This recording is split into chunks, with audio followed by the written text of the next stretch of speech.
I know our family is struggling with debt right now. If you get married, we can pay off the debt with the wedding contribution from your spouse's family. You're 18 now, old enough to marry. Marry Freddie." In other words, I was being told to marry that overweight man named Freddie. All for money. For a moment, I thought it was utterly unreasonable. But then, I realized I had only two options. Either plunge into a hell of debt by refusing to marry or spend my life with Freddie. As these were the only choices swirling in my head, I remembered something. I was willing to do anything to get out of this house. The story goes back over a decade. My name is Felicity. I grew up being treated terribly by my parents. My father died in a car accident when I was 3. He was a very kind man, but Mom apparently didn't like him very much. I have no memories of being loved by Mom, probably because I resembled my father. Mom remarried just 6 months after my father's death. According to her, she had been involved with my adoptive father even when my father was alive. Mom and my adoptive father, who had betrayed my kind father, treated me horribly. I was treated as if I didn't exist, and my pleas were always ignored. It seemed to get worse after my sister Olivia was born. Mom and my adoptive father adored Olivia. Unlike Olivia, who received all their love, I was always treated as an outcast. They did give me birthday presents every year, but they were small things like pencils or erasers, while Olivia got anything she wanted. Even at Christmas, Santa Claus never came for me. When I was little, I often cried alone, hugging my knees, thinking that Santa didn't come because I was a bad child. During those painful days, something happened. I was 7 years old. On a day when heavy rain was falling due to a hurricane, Olivia got a fever. My parents, who adored Olivia, were in a panic. My adoptive father told me to buy a sports drink for Olivia. Reluctantly, I went out in the pouring rain wearing a raincoat, but my small body struggled against the strong wind and heavy rain. Moreover, our house was in the countryside, and it took an hour to reach the nearest supermarket on my little legs. When I finally reached the supermarket, after great difficulty, I was shocked. I couldn't find the wallet I thought I had brought. I might have dropped it when the wind knocked me down. As I was about to turn back, tears welling in my eyes, I suddenly heard, "Wait a minute!" from my older brother. The high school student-like older brother said, "Are you alone? It's dangerous in this weather," in a kind voice. I burst into tears at his gentle demeanor and explained my situation. I desperately told him about my sister's fever and how my parents had sent me shopping, and the older brother seemed to understand my situation. "You don't need to look for your wallet. I'll help you with the shopping," he said, and he helped me with all my shopping. I had lost my wallet and couldn't pay a single dollar, but my older brother told me not to worry and even gave me the change. He also took me close to home in a taxi, and I felt the kindness of others for the first time in a long time. "Thank you, big brother," I said with all my heart as I got out of the taxi, and my elder brother's gentle smile was very impressive. I, who had spent such a childhood, turned 18. When I was a child, I only felt constrained by being treated differently from my sister. But now, as an 11th grader, my problem is money. Mom and adoptive father were against me going to high school in the first place. Apparently, they thought it was a waste to spend money on me. But I insisted on going to high school, and the condition they gave me was that if I wanted to go to high school and stay at home, I had to put $1,000 into the family every month. The money I earned desperately from part-time jobs was consumed by living expenses. When I became an 11th grader, I had to study for college in addition to my part-time job, and I was very busy. Mom and adoptive father probably won't pay for my college. I spent all my time working and studying to get a scholarship. One day, Olivia, who had become an 8th grader, came home triumphantly and said to our parents, "Listen, listen! I got scouted by the entertainment industry." What Olivia put on the dining table was a business card from an entertainment production company I had never heard of. Mom and adoptive father said, "Olivia is cute after all," and were delighted. "Olivia has a sparkle, so I thought something like this might happen. Keep it up, Olivia." Having a daughter as a celebrity is great. Way to go, Olivia. You're nothing like your big sister. Well, of course, I am much, much cuter than my big sister. Olivia, raised by parents who had always looked down on me and praised Olivia, compared herself to me at every opportunity. This time, she arrogantly asked, "You think so too, don't you, big sister?"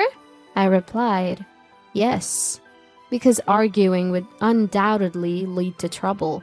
Olivia was supposed to have joined an entertainment industry, but months went by without any contact.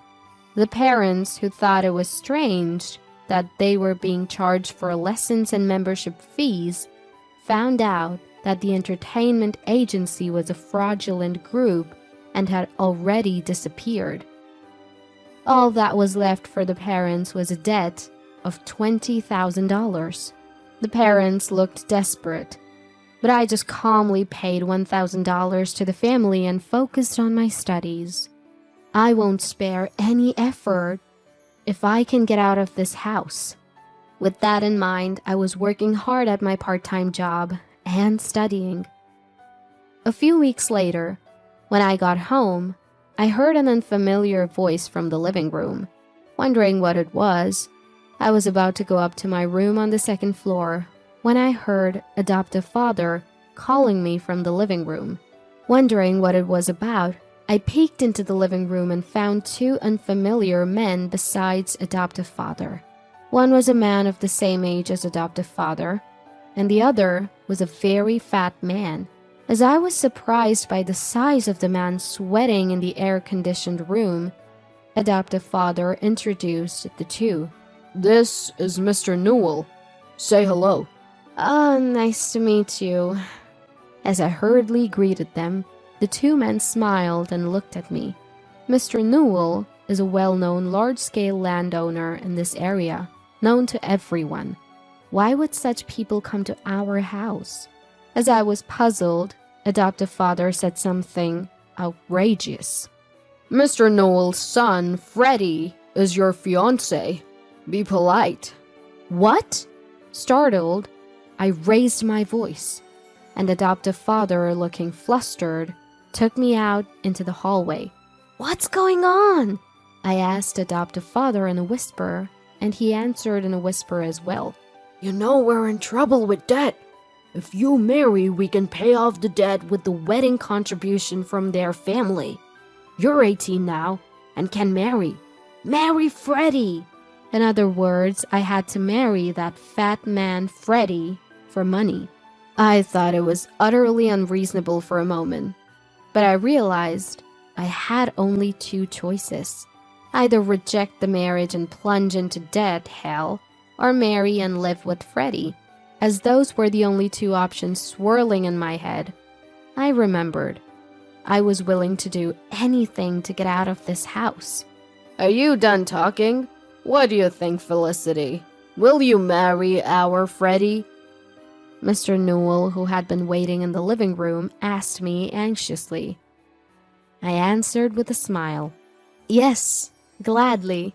And so I was to marry Freddie. That very day I was told to live at Freddie's house right away and was kicked out of the house. With only my study materials, Freddie asked, "Don't you have any clothes or anything?" But I had never bought cute clothes. "That's all I have," I said. Freddie lowered his eyebrows and said, "I see." Mr. Newell, no, my father-in-law, was a well-known landowner whose name I had heard. But he was a very friendly person.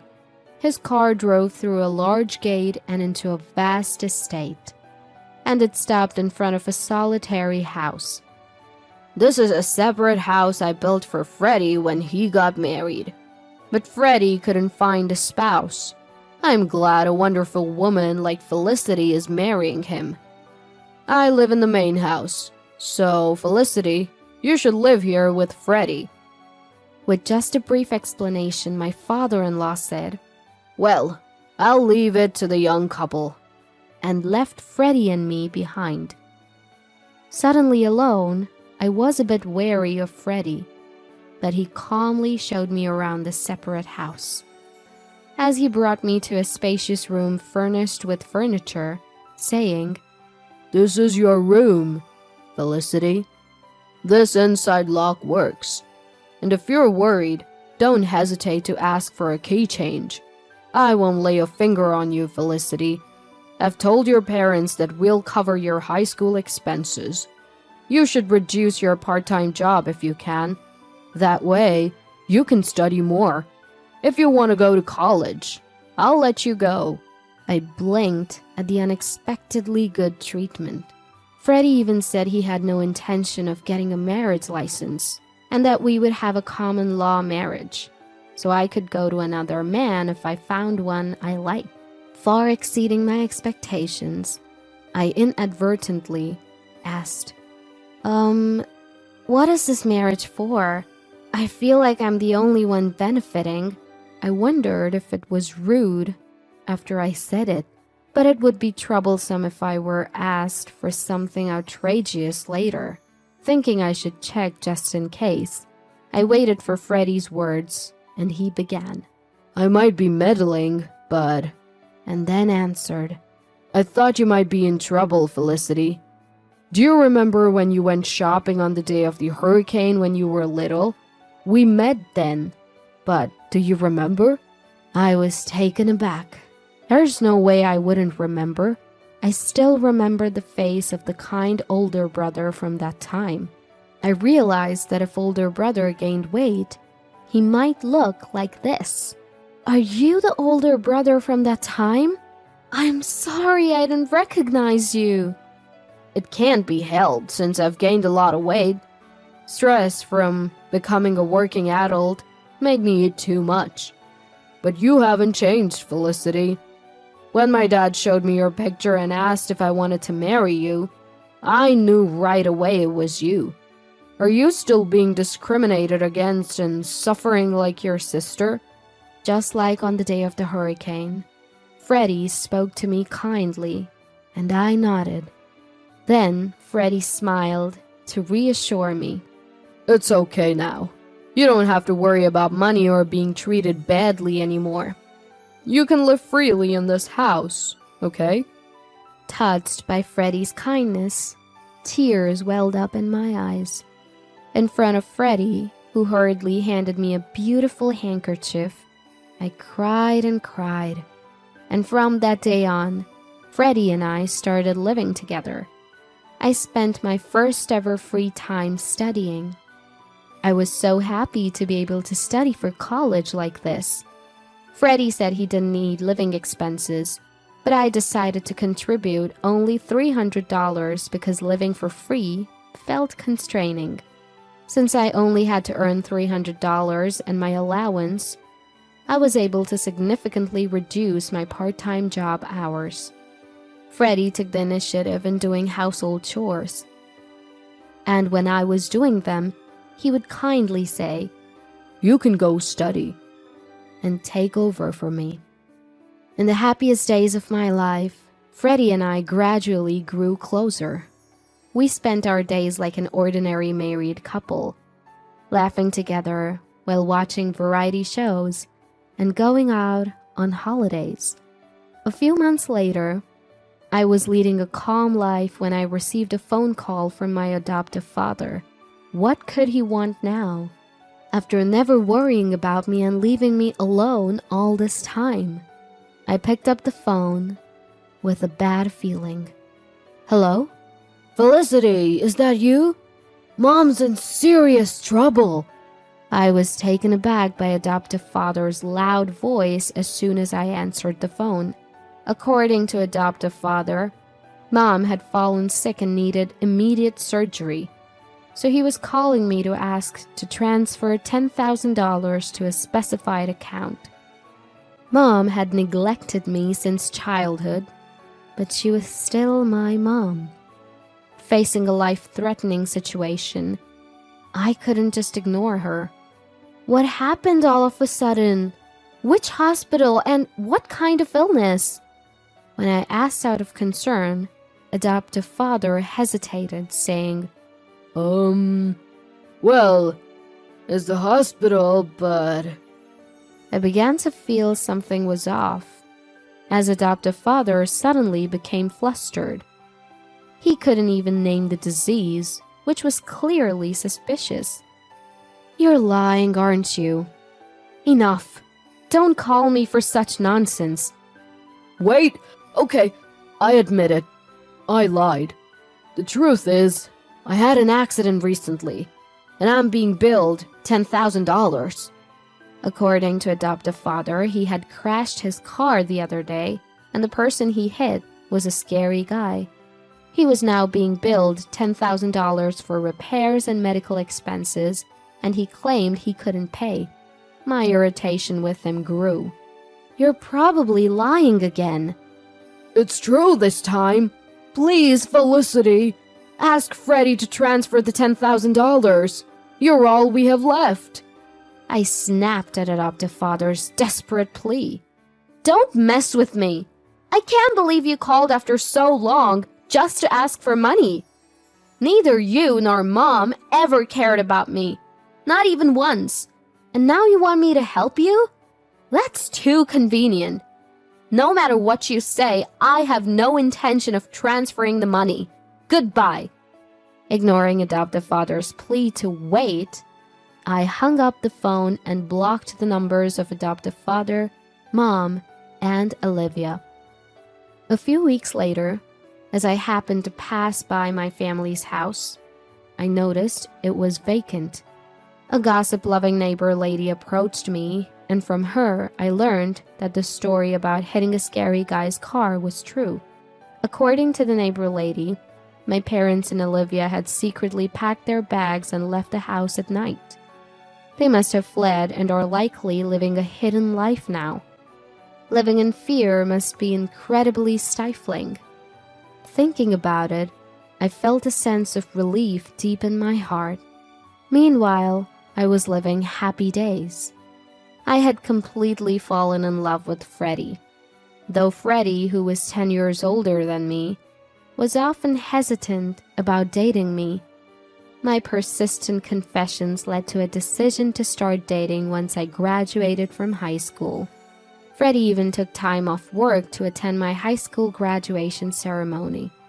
As he accompanied me in my eating and exercise habits, Freddie slimmed down to his original figure and transformed into a handsome man. My friends were envious when I proudly introduced him as my boyfriend. After my high school graduation, Freddie and I submitted our marriage registration to officially get married. When I said I wanted to marry, Freddie nodded in agreement, so we decided to submit the marriage registration. It would take a little time for the marriage certificate to be issued, but now we were officially a married couple, not just in a common law marriage. On the way home from the city hall, We held hands for the first time. I laughed at Freddie's adorable shyness, and he said, "Now that you're my wife, Felicity, you can't be swayed by any handsome boys you meet in college." I thought I was the only one in love, but it seemed Freddie loved me very much too. I found it so ticklish that I burst into laughter. There's no way that could happen. Out of all the people I've met, Freddie is the most handsome